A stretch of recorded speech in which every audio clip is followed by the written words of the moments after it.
오늘은 시편 119편 81절에서 96절까지 말씀을 가지고 지금은 보이지 않지만이라는 제목으로 함께 은혜를 나누도록 하겠습니다. 다시 한번 말씀을 드리지만 이 묵상은 하나님께서 저에게 주신 묵상입니다. 여러분은 여러분께서 매일 성경으로 묵상을 하시고 그 묵상을 가지고 저에게 은혜를 또 끼쳐주시거나 나눠주시거나 하시고 또 다른 사람들에게도 전달했으면 좋겠습니다.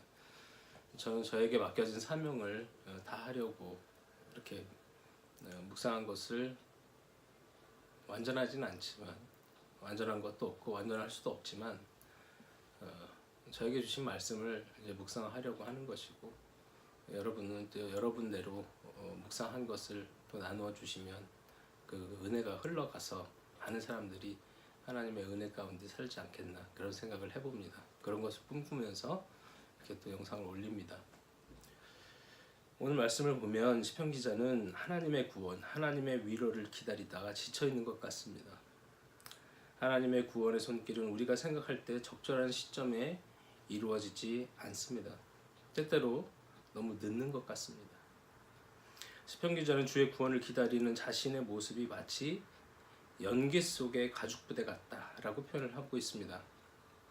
당시 사람들은 우유로 요구르트를 만드는 방법이 가죽 부대에 우유를 담아서 약한 불에 이렇게 발효가 되도록 놔두었던 것 같습니다. 근데 그 불이 다 꺼지고 이제는 재만 남아서 연기가 자욱한 그 공간 속에서 잊혀져 버린 가죽 부대 안에 식어진 요구르트 가죽이 마치 자신의 모습과 같다라고 여긴 것 같습니다. 하나님이 나를 잊어버리신 것이 아닐까? 너무 하실 일이 많고 돌보아야 할 영혼들이 너무 많아가지고 나의 급하고 괴로운 처지를 잊어버리신 건 아닐까? 그렇게 생각을 하고 있는 것 같습니다. 저도 그렇게 생각될 때가 종종 있어요. 하나님이 너무 바쁘셔서 너무 돌봐야 될 당신의 백성들이 많아서 나 같은 건 좀 잘 살겠거니 하면서 잊어버리신 건 아닐까?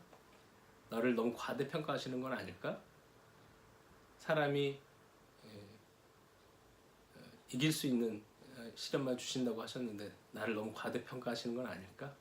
뭐 이런 생각을 할 때도 있습니다. 이스라엘 민족들이 6월절에 부른다는 아니마밈이라는 노래가 있습니다. 그 뜻은 나는 믿는다 라는 뜻인데요. 가사의 내용은 나는 믿는다.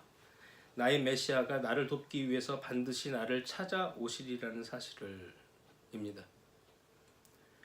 물론 이스라엘 사람들의 메시아는 우리가 메시아로 믿고 있는 예수님이랑은 다릅니다. 언젠가 올 사람이고 이미 왔었던 사람 중에 메시아도 있을 수도 있고 뭐 우리랑은 좀 다릅니다.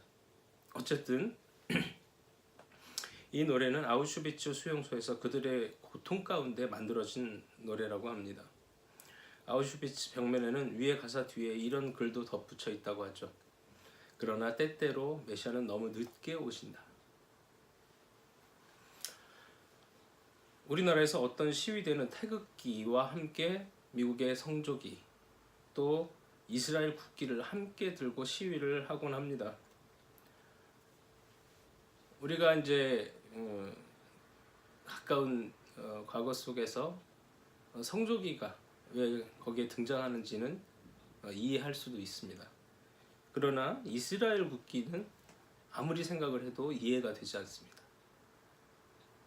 아마도 자신들이 믿고 있는 그 시대의 안우수를 차지하고 있는 개신교도들이 자신들이 믿고 있는 근간의 뿌리를 미국의 개신교에서 찾고 있는 것 같고 또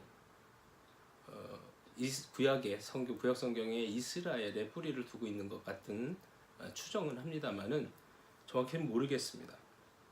저는 기독교 목사로서 이스라엘을 긍정하고 싶은 마음은 조금도 없습니다. 그렇다고 해서 유럽 사람들의 인종주의적 편견을 또 동조할 생각도 없어요. 지금의 이스라엘은 기독교를 배척하고 기독교로 개종하는 유대인들을 핍박하는 그들의 스스로의 종교적 편협함을 드러내고 도리어 유대인 기독교들을 배척하고 탄압하는 민족이기 때문입니다. 우리나라에서 태어난 사람들은 글쎄요, 우리나라 국적을 주는지 모르겠습니다만은 확실한 건 이스라엘에서 태어나면 이스라엘 국적을 안 준다는 것이에요. 그들의 민족으로 인정받아야만 그 나라 국적을 준다고 합니다.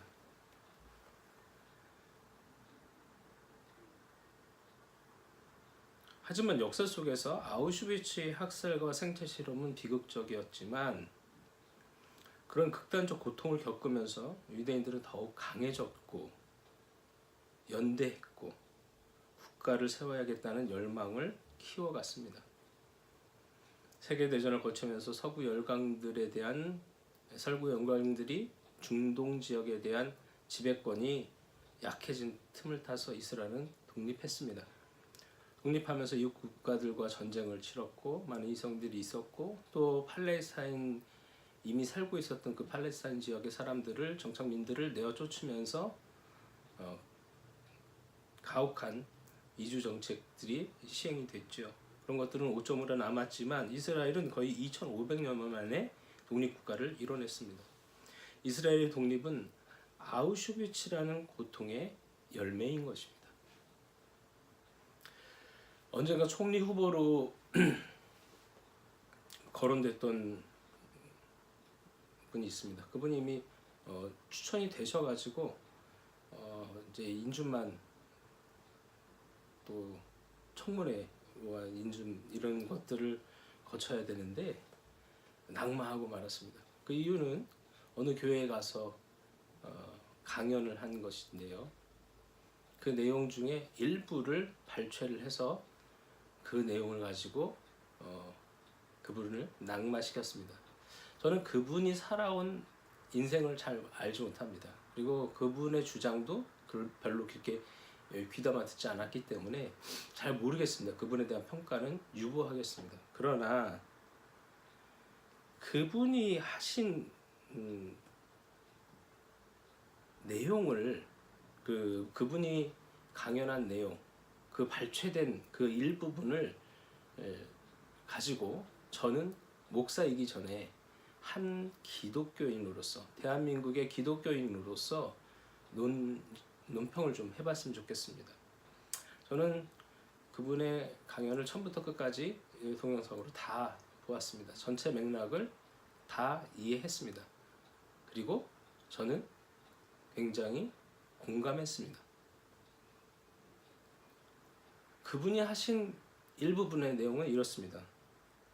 하나님께서 우리 민족을 사랑하셔서 일제강점기, 6.25 동란을 겪게 하셨다라는 언급이 있습니다.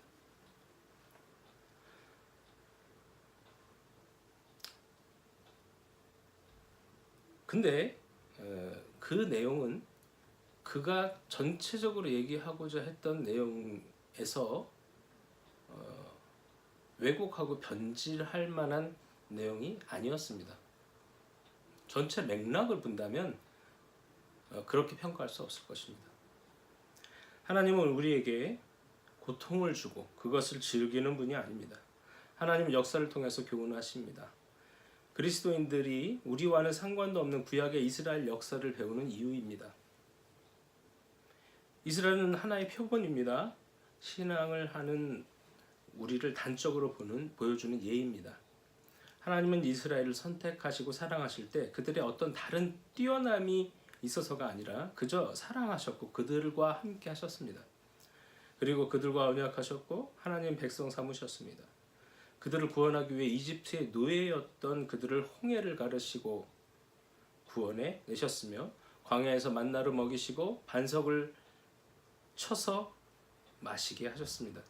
그리고 가나안 땅에 입성하기까지 밤에는 불기둥, 낮에는 구름기둥으로 인도하시고 보호하셨습니다.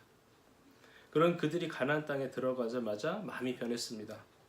그래서 이민족과 통혼을 하고 또 그들의 믿는 신을 섬겼습니다. 하나님은 그들을 깨끗게 하실 필요를 느끼셨습니다. 그래서 고통을 주신 것입니다. 그 고통의 결과는 어땠을까요? 그 고통을 통해서 이스라엘은 다시 하나님 앞으로 나아올 수 있었습니다. 결국 고통은 하나님의 백성을 하나님 백성 되게 하는 수단이지 그 자체가 목적이 아니라는 것입니다. 우리 민족도 마찬가지입니다. 일월성신을 섬기고 조상신을 섬기고 성황당에서 나무와 돌을 섬기던 민족이 하나님을 알고 자신의 하나님으로 받아들일 때 얼마나 많은 선교사님과 성도들이 자신의 목숨과 자신의 가정의 희생과 가문의 멸문지화를 감수해야 했습니까? 지금도 마포에 가면 절두산이라는 지명이 있습니다. 머리가 떨어진 곳이죠. 거기서 참수를 했습니다. 많은 선교사님들과 기독교인들이 또 그런 극단적인 희생뿐만 아니라 선교사역을 하면서 병사를 했고 가족을 뒤로 한 채 희생했고 그런 희생들이 있었기 때문에 우리나라가 이렇게 든든히 설 수 있었던 것입니다. 그런 민족이 일제강점기를 거치면서 더욱 하나님을 갈망했고 민족상잔의 큰 고통을 겪으면서도 잿더미가 된 나라에서부터 지금은 경제 10위의 나라로 문화로 세계를 호령하는 큰 나라로 세계에 꽃 피우는 그런 힘을 가지게 된 것은 새벽마다 고통스러울수록 눈물로 기도하는 그 무릎에서 나온다고 믿기 때문입니다. 지금은 보이지 않습니다. 그러나 역사라는 긴 호흡을 통해서 보면 하나님의 계획과 인도는 틀림이 없습니다. 한치 오차도 없습니다. 하나님의 때에 하나님의 방법으로 이루실 것을 믿으며 평안한 가운데 역사와 나의 주인이신 하나님의 인도를 청하십시오. 그리고 감사하게 되기를 축복합니다.